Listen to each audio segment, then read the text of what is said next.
할렐루야. 오늘도 주님 예비하신 은혜로 여러분들의 마음과 삶이 풍성해지는 그런 은혜가 있기를 주의 이름으로 축원합니다. 우리는 소신 있는 사람 좋아해요. 확신을 가진 사람 좋아합니다. 우유부단하고 어떤 결정 앞에서 흔들리고 고민하고 시간을 끌고 이런 분들 별로 안 좋아합니다. 마마보이라는 말 아시죠? 마마보이가 뭐죠? 결국 소신 없는 다음 세대를 걱정하는 이야기입니다. 정치인들, 또 사업하는 분들, 또 이런저런 일들의 리더를 감당하시는 분들, 소신이 필요합니다. 지도자가, 리더가 소신이 없으면 그 그룹은 힘들게 되어 있어요. 여러분들이 정치인들을 뽑을 때 우유부단한 사람에게 표를 주겠습니까? 뭔가 여러분들의 마음속에 확신을 주고 또 소신 있게 행동하는 사람에게 여러분들이 한 표 행사하지 않겠습니까? 이런 사람들에겐 당연히 사람들이 따르게 되어 있어요. 그런 사람들을 좋아해요. 그런 사람들에게 리더십, 지도력 이런 것들을 통해서 자신들의 삶이 나아질 수 있다는 소망을 갖기 때문입니다. 오늘은 사사기 이야기를 좀 하려고 합니다. 사사기에는요, 그때 왕이 없었으므로 자기의 소견에 오른 대로 행하였더라, 이런 말들이 4번이나 나옵니다. 17장부터 시작해서 21장 25절 마지막 절까지 4번이나 그때에는 왕이 없었다, 그래서 사람들이 자기 소견에 오른 대로 행했다, 이렇게 말해요. 사실 이 말은 사사기 전체를 대신하는 핵심적인 말입니다. 자기 소견에 옳은 대로 행했던 이스라엘 백성들의 삶이 사사기 1장부터 21장까지 기록되어 있는데 그 기간은 무려 400년입니다. 하나님은 400년 동안 자기 백성들이 자기 소견에 옳은 대로 행할 때에 그들을 그냥 지켜만 보셨습니다. 자, 이스라엘 백성들이 어떻게 자기 소견에 옳은 대로 행했을까요? 잠시 들여다봅니다. 이스라엘 백성들이 하나님께 이렇게 기도합니다. 하나님, 저 가나안 백성들과 싸워야 되겠는데 이번에는 누가 올라가면 좋겠습니까? 하나님께 기도했어요. 그랬더니 하나님이 즉시 응답을 하셨습니다. 이번에는 유다 지파가 올라가거라. 유다 지파가 올라가면 내가 그들과 함께 있어서 그들과 함께 싸워줄 것이다. 여러분, 얼마나 신나는 이야기입니까? 하나님이 유다가 가거라, 그리하면 내가 함께 싸울 것이다. 여러분, 이보다 더 좋은 응답, 이보다 더 좋은 확신이 어디 있습니까? 어찌하면 됩니까? 유다가 올라가서 싸우면 되는 거예요. 그런데 어찌된 영문인지 유다가요, 하나님의 응답을 듣고 누구에게 가냐면요, 시므온에게 갑니다. 시므온에게 가서 하는 말이, 이번에 나하고 같이 가서 싸우자. 내가 혼자 싸우기엔 너무 힘이 든다. 이번에 네가 나와 같이 가서 싸우면 다음번에 네가 싸울 때 우리도 도와주겠다. 여러분, 이상하지 않습니까? 하나님이 분명히 유다 네가 올라가거라, 유다 네가 올라가면 내가 함께해서 그들을 너의 손에 넘겨주리라. 하나님이 이렇게 응답하셨는데 하나님의 응답은 무시해버리고 자기 소견에 옳은 대로 시므온에게 가서 나 두려우니까 같이 가자. 이게 이스라엘 백성들이 살았던 자기 소견에 옳은 대로 행했던 삶입니다. 사사기 1장에 보면요, 유다뿐 아니라 모든 지파들이 하나님의 의견보다는 자기들의 소견대로 살았어요. 그래서 결과가 어찌 된 줄 아십니까? 유다가 가서 싸웁니다. 누구와 함께? 시몬하고 같이요. 그런데 우리가 한 가지 딱 기억할 것은 뭐냐면요, 우리가 비록 하나님의 뜻 앞에 제대로 순종하고 헌신하지 못한다 할지라도 하나님은 당신이 약속하신 것, 당신이 언약하신 것에 대해서는 틀림없이 이행하시는 분임을 믿으시기를 축원합니다.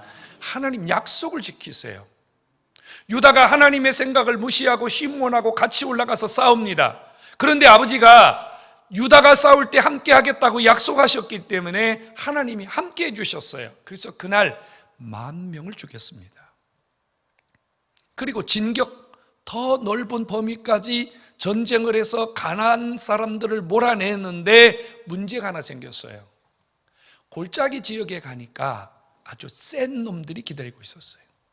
철병거를 사용하는 아주 센 이방 족속들이 기다리고 있었어요. 이때 유다가 그들을 치지 아니하고 물러섭니다. 하나님이 함께 하셨거든요. 지금 하나님이 함께 하셔가지고 10,000명이나 죽였어요. 적장 아도니 메섹을 잡아서 엄지 손가락을 자르고 엄지 발가락을 잘라서 힘을 못 쓰게 만들었어요. 이런 결과가 유다의 힘으로 된 게 아니에요. 하나님이 도와주신 결과임을 믿으시기를 축원합니다. 그런데 유다가 이 사실을 알면서 보면서 체험했으면서도 가나안 골짜기에 있는 민족들이 철병거, 자기들보다 좀 더 강한 무기, 자기들보다 좀 센 모습을 보니까 후퇴하고 말았다는 겁니다. 무엇 때문에요? 자기 소견에 옳은 대로, 제 마음대로, 제 고집대로, 제 생각대로, 제 의견대로 행동했다는 말입니다. 말씀드린 대로 사사기 1장 전체에는요, 거의 모든 지파들이 가나안 족속을 다 몰아내지 못해요. 무엇 때문이냐면요, 다 자기 생각대로 싸우다가 자기 생각대로 상대하다가 이런 일이 일어났다 그 말입니다. 무엇이 문제일까요? 하나님도 함께 하십니다. 하나님이 그들을 통해서 지금 전쟁의 승리도 보여주셨습니다. 그런데 왜 이 민족이, 이 지파들이, 이 백성들이 재구시를 하지 못하는 거죠? 왜 하나님이 주신 그 놀라운 명령을 이들이 지금 제대로 감당하지 못하는 걸까요? 21장 25절에서는요 이렇게 말하고 있어요. 그때 왕이 없었으므로, 이런 핑계를 대고 있다는 말이에요. 왕이 없어서 그랬대요. 왕이 누구예요? 지도자거든요. 자기들을 이끌 만한 지도자가 없어서 그랬다 그 말이에요. 이게 핑계였어요. 표면적으로는 맞습니다. 이미 여호수아가 죽었거든요. 여호수아가 죽기 전에 모든 백성들 앞에서 이런 유명한 이야기를 남긴 거 기억하시죠? 나와 내 집은 오직 여호와만 섬기겠노라. 이제 너희들이 이 가나안 땅에서 앞으로 힘든 일을 만날 텐데 그때 정신 바짝 차려야 된다. 여호와 율법을 붙들고 좌로나 우로나 치우치면 안 되고, 가나안 족속들과 절대로 손을 잡으면 안 된다. 당부했습니다. 그때 백성들이 여호수아 앞에서 다 맹세했어요. 우리가 당신의 말대로 하리이다. 우리가 주님 말씀을 붙들고 반드시 하나님 명령하신 대로 살겠습니다. 약속했거든요. 그런데 1절에 여호수아가 죽은 후 그들이 이런 핑계를 대는 거예요. 우리에겐 지도자가 없어요. 우리에겐 왕이 없어요. 우리를 이끌 사람이 없어요. 그래서 우리가 지금 헤매고 있다. 이런 말을 하는 거예요. 근데 여러분, 이게 진짜일까요? 이들은 지금 새빨간 거짓말을 하는 거예요. 그들에게 왕이 없다는 말은 거짓말이에요. 핑계예요. 그들에게는 왕이 있습니다. 여러분, 이스라엘 백성들에게 왕은 누구입니까? 하나님이십니다. 하나님은 그들의 왕이심을 믿으시기를 축원합니다. 하나님은 이전에도 그들에게 왕이 되어주셨습니다. 지금도 그들에게는 하나님이 왕이십니다. 앞으로도 하나님은 그들을 떠나지 아니하시고 영원히 그들을 다스리시며 통치하시며 그들의 모든 삶을 이끄실 왕이심을 믿으시기를 축원합니다. 왕이 계심에도 그들이 우리에게 왕이 없대요. 이 말은 왕을 인정하기 싫은 거예요. 무엇 때문에요? 지가 왕 노릇하려고. 자기 소견에 옳은 대로 행했다는 말은 자기가 왕이 되었다는 말이에요. 내가 왕이 되어서 내 마음대로 살았다 그 말입니다. 왕이 없는 것이 아니라 왕이 있는데 왕을 무시하고 왕의 존재와 왕의 음성을 무시하고 내가 왕이 되어서 내 마음대로 내 뜻대로 내가 하고 싶은 대로 해야 되기 때문에 표면적으로 우리에게는 왕이 없습니다. 그래서 우리가 이렇게 혼란을 겪고 우리가 이렇게 잘못을 합니다 라고 볼멘소리를 했다 그 말입니다. 성도 여러분, 왕이신 하나님을 거부하는 자들은 자기가 왕이 되고 싶은 거예요. 자기 소견에 옳은 대로 행했다는 말 자체는 자기가 왕이 되어서 살았다는 말입니다. 또 하나 생각해 볼까요? 그들이 자기 소견에 옳은 대로 행했대요. 어떤 말이냐면 자기들이 소신을 가지고 움직였다는 말이에요. 근데 뒤에 따라오는 단어가 뭐냐면요, 옳은 대로 행했대요. 옳은 대로. 그러면 이들이 소신 있게 이들이 확신을 가지고 결정한 것이 과연 옳았습니까? 옳은 결과를 맞았냐 그 말입니다. 여기 자기 소견 혹은 소신이라는 말은요, 정말 그들이 의를 행하고 정의를 행했다면 이들의 소견대로 이들의 소신대로 행한 것은 박수받아야 할 일입니다. 하지만 결과를 보시면요, 그들은 자기 소신대로 행한 결과 실패했습니다. 하나님의 뜻에 어긋났습니다. 하나님과 멀어졌습니다. 그들에겐 고난과 고통과 어려움이 찾아왔습니다. 그랬다면 이들이 소신을 가지고 움직였다, 자기 소견대로 움직였다는 것은 옳은 결정이 아니라 불의의 결정, 정당한 결정이 아니라 정당하지 못한 결정을 했다 그 말입니다. 일종의요, 고집을 부린 거예요. 생떼를 부린 겁니다. 하나님 앞에서 제 마음대로 해보겠다고, 하나님의 음성이 있는데 자기 결정대로 자기 경험대로 해보겠다고 고집을 부렸던 그들의 삶이 소신이라고 말하는 거예요.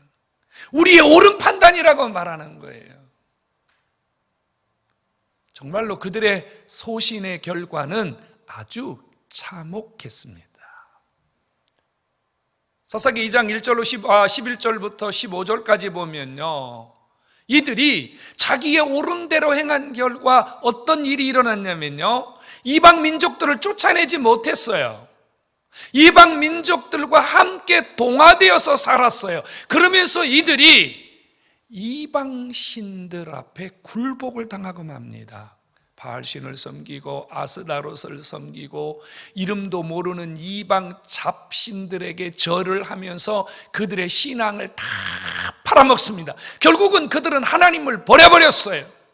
여러분, 자기 소신대로 자기 옳은 대로 살았는데 하나님도 잃어버리고 삶이 영적으로 타락해버리고 삶에 혼란이 왔다는 겁니다. 그래서 하나님은 그들을 버렸습니다. 주변 나라들에게 그들을 맡겼더니 주변 나라들이 하나님의 몽둥이가 되어가지고 그들이 가지고 있던 것들을 다 노략질하기 시작했습니다.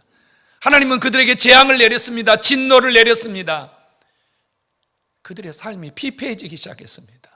농사해도 되는 것이 없습니다. 이름 모를 질병들이 찾아옵니다. 전염병이 돌아다닙니다. 인간의 힘으로는 감당할 수 없는 환난 속에 그들이 지금 나뒹굴고 있습니다.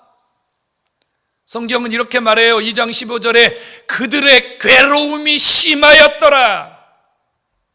자기 옳은 대로 결정해서 살았는데 자기 스스로 자기의 삶을 구원하지 못하는 고통 속에 던져졌다는 거예요. 성도 여러분, 납달리 지파라는 지파는요, 하나님이 다 쫓아내라 그랬는데 가서 보니까 이방 민족들이 쓸만하거든요. 그래서 얘네들이 꾀를 부립니다. 이걸 왜 쫓아내? 얘네들 종으로 부려먹으면 얼마나 편할까? 그래서 하나님 명령을 무시하고 종으로 부려먹기 위해서 안 쫓아내요. 근데 결국은 어떻게 됐어요? 종으로 부려먹기 위해서 내쫓지 않은 이방 족속들이 그들의 영적인 삶을 전부 다 황폐시켜 버렸어요. 성도 여러분, 오늘 우리는 이 사사기의 이 아주 짧은 모습을 보면서 우리의 모습도 한번 보셔야 될 필요가 있다는 거죠. 지금 여러분 삶의 왕, 여러분 삶의 주인은 누굽니까? 누가 지금 여러분들을 지배하고 있습니까? 누가 여러분들을 다스리고 있습니까? 누가 여러분들의 삶을 지금 끌고 가고 있느냐 그 말이에요. 우리 중에 이런 분이 있어요. 교회 나와서 열심히 하나님 말씀 들어요. 기도도 열심히 합니다. 그리고 때로는 이렇게 말해요. 오늘 하나님 은혜 받았어요. 오늘 응답 받았어요. 오늘 주님이 주신 은혜가 너무 놀라워요. 그런데요, 결국은 지 맘대로 살아요.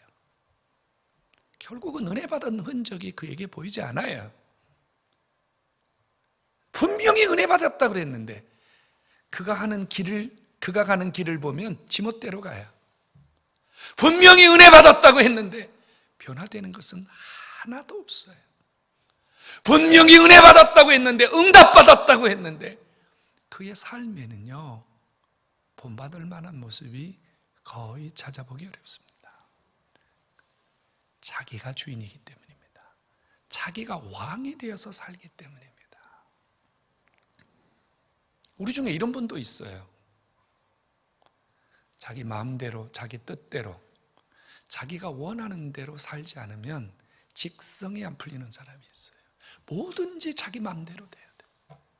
남편도 지 마음대로 돼야 되고, 자식도 자기 마음대로 돼야 되고, 뭐든지 다 자기 마음에 들어야 돼.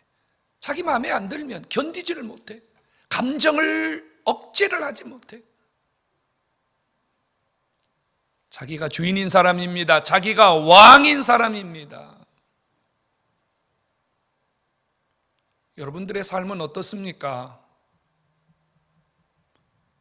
신앙생활이 10년, 20년, 30년 우리가 많은 시간 하나님과 교제하고 하나님의 음성을 듣고 많은 시간 우리가 영적인 삶을 살았음에도 불구하고 우리의 삶에 변화가 없다면, 우리의 삶이 본질적으로 나타나는 결과가 없다면 한 번쯤 내 삶의 주인이 누구인지 돌아보셔도 괜찮을 것 같습니다. 성도 여러분,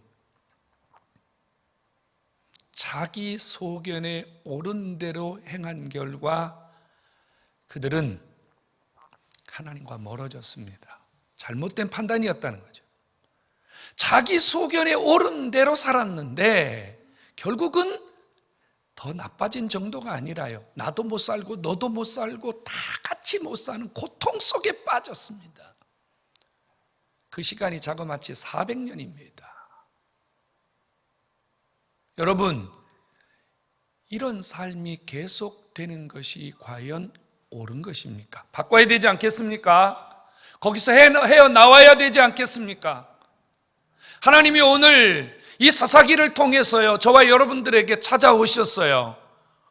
우리의 삶을 일으켜 주시고 우리의 삶을 회복시켜 주시고 이런 우리의 악순환적인 삶에서 우리를 건져 주시기 위하여 이 자리에 오셔서 우리에게 오늘 특별한 은혜로 우리를 만나주고 계심을 믿으시기를 축원합니다. 방법은 하나밖에 없습니다. 내가 왕된 자리에서 내려오는 거예요. 내 소견대로 사는 삶을 버리는 겁니다. 그러기 위해서는 지금까지 여러분들이 왕이 되어서 살았다면 왕좌에서 내려오시고 진짜 왕에게 굴복하셔야 됩니다. 진짜 왕에게 엎드리셔야 됩니다. 우리에게는 왕이 있습니다. 내가 왕이 아니에요. 남편이 왕이 아닙니다. 자식이 왕이 아닙니다. 이 시대의 미래가 우리의 자녀들에게 있지 않습니까? 그런데 정말로 우리가 많이 염려하는 것은요, 많은 부모들이 자식을 왕으로 여기고 있다는 거예요. 자식 앞에 힘을 못 써요. 자식들을 위해서라면요, 물, 불을 가리지 않아요. 옳은 것인지 옳지 않은 것인지 분별력조차 순간적으로 상실해버린다는 거예요. 어떤 영화의 한 대목에 이런 가사가 나옵니다. 남편이 퇴근을 했더니 부인이 이런 얘기를 해요. 오늘 당신 아들이 사고를 쳤습니다. 뭔 사고를 쳤느냐 그랬더니 친구들을 두들겨 패가지고 그 아이의 엄마가 항의를 하고 학교로 불려가고 난리가 났습니다. 이랬더니 그 남편이 뭐라 한 줄 아십니까? 나는 패고 오는 놈은 받아줘도 맞고 오는 놈은 나는 받아들일 수 없다. 그러면서 그 아이를 끌어안고 이렇게 말합니다. 맞고만 오지 마라. 패고 오는 것은 내가 책임진다. 소신입니까? 이게 소신입니까? 누가 지금 왕입니까? 자식이 왕입니다. 우리의 미래는 자식이 왕이 되면 결코 해피하지 않습니다. 우리에겐 진짜 왕이 있습니다. 바로 예수 그리스도. 그분이 진짜 왕이신 줄로 믿기를 축원합니다. 우리는 그 왕 앞에 우리의 모든 것을 내려놓을 수 있어야 진짜 소신 있는 진짜 영적 소견을 가진 하나님의 사람인 줄로 믿기를 축원합니다.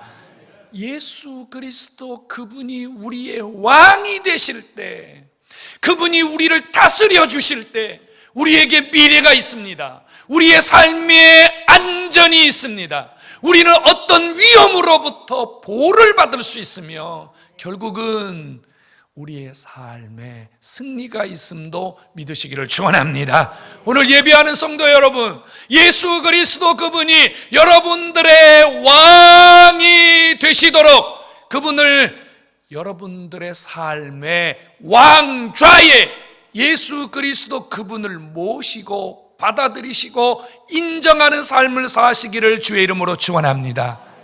주님의 명령이면 그냥 꼼짝 못하는 거예요. 이게 주님을 왕으로 모신 사람의 삶입니다. 왕 앞에서 자기 고집을 부리는 것은요, 망하겠다는 이야기입니다. 왕 앞에서 자기 뜻을 끝까지 굽히지 않는 것은 죽겠다는 얘기입니다. 왕 앞에서 자기의 경험과 자기의 생각과 자기의 의지를 굴복시키지 않는 것은 맞아 죽겠다는 얘기입니다. 이런 미련한 삶을 우리가 살고 있다면 스탑해야 되지 않겠습니까? 성도 여러분, 주님보다 앞서가지 마시기를 주의 이름으로 축원합니다. 주님의 음성보다 여러분들의 목소리가 더 크면 안 됩니다. 주님이 무슨 말씀을 하시든지 그 말씀 앞에 내가 어떤 경험을 가졌던, 어떤 지식을 가졌던, 어떤 삶을 살았던 그저 그 주님의 명령 앞에 납작 엎드릴 수 있는 자가 그게 산 자요, 그게 진짜 왕을 모시고 사는 자요, 그의 앞이 열림을 믿으시기를 축원합니다. 성도 여러분, 왕의 명령대로 사는 것은요, 우리의 삶에 권세가 있는 겁니다. 권세 말입니다. 여러분 가끔 사극 보시지 않습니까? 어명이요 그러면 그냥 모든 게 끝납니다. 어명이요 그러면요 모든 게 다 스탑입니다. 어명이요 하면 해결 안 되는 것이 없습니다. 예수 그리스도 그분의 권세가 여러분들의 삶에 왕의 명령으로 임할 때 여러분들의 삶에 예수 그리스도의 권세가 임하는 줄로 믿으시기를 축원합니다. 예수님의 권세가 임하는 그곳에 치유가 일어납니다. 그곳에 회복이 일어납니다. 거기에 문제가 해결됩니다. 거기에 어떤 자도 굴복하고 어떤 악의 무리들도 물러갈 수밖에 없음을 믿으시기를 축원합니다. 여러분 힘 없어요. 고집 피우지 마세요. 여러분들이 무슨 힘이 있습니까? 여러분들 뭘 할 수 있습니까? 여러분들이 건강이 있으면 얼마가 있고, 여러분들이 돈이 있으면 얼마가 있고, 여러분들이 권력이 있으면 얼마가 있습니까? 그것이 주님의 권세를 이길 수 있습니까? 고집 피우시면 안 됩니다. 무조건 예수 그리스도의 권세, 왕명, 그분이 여러분들의 삶을 완전히 점령해서 여러분들의 삶이 예수 그리스도 그분의 말씀과 그분의 권세로 매일매일 회복하는 역사가 있기를 주의 이름으로 축원합니다. 오늘 주님이 우리를 찾아오셨어요. 여러분들의 삶의 왕이 되시려고 말입니다. 주님이 여러분 삶의 왕이 되시려는 것은 여러분들을 굴복시키고 군림하고 여러분 삶을 어거지로 끌고 가시려는 것이 아니라요, 우리의 삶을 안전하게 보호해 주시려는 거예요. 우리를 일으켜 주시려는 거예요. 우리를 회복시켜 주시려는 거예요. 주님이 오늘 내 삶을 회복시키고 일으켜 주시기 위하여 왕의 모습으로 나에게 찾아오셨으니, 성도 여러분, 결단하십시오. 여러분들의 고집 이제 그만 내려놓으시고, 자기 경험, 자기 소견 이제 그만 내려놓으시고, 하나님 말씀 앞에 여러분들의 모든 것이 굴복되어 지금보다 더 나은 하나님의 역사들이 여러분들의 삶에 임할 수 있기를 주님의 이름으로 축원합니다. 여러분 기억하십시오. 주님이 싸워주고 계시다는 사실 말입니다. 내가 싸우는 게 아니에요. 주님이 싸워주고 계시는 거예요. 단 하루만이라도 주님이 나를 위해서 싸워주지 않는다면 우리는 절대로 세상에서 제대로 살 수가 없습니다. 주님이 지금 나를 위해 싸워주고 계시는 겁니다. 왕이신 하나님, 그분 다시 한번 부여잡으시고 오늘 여러분들의 삶이 그분에 의해서 다시 한번 일어서서 회복을 하고 더 능력 있는 삶으로 나타나기를 주님의 이름으로 축원합니다.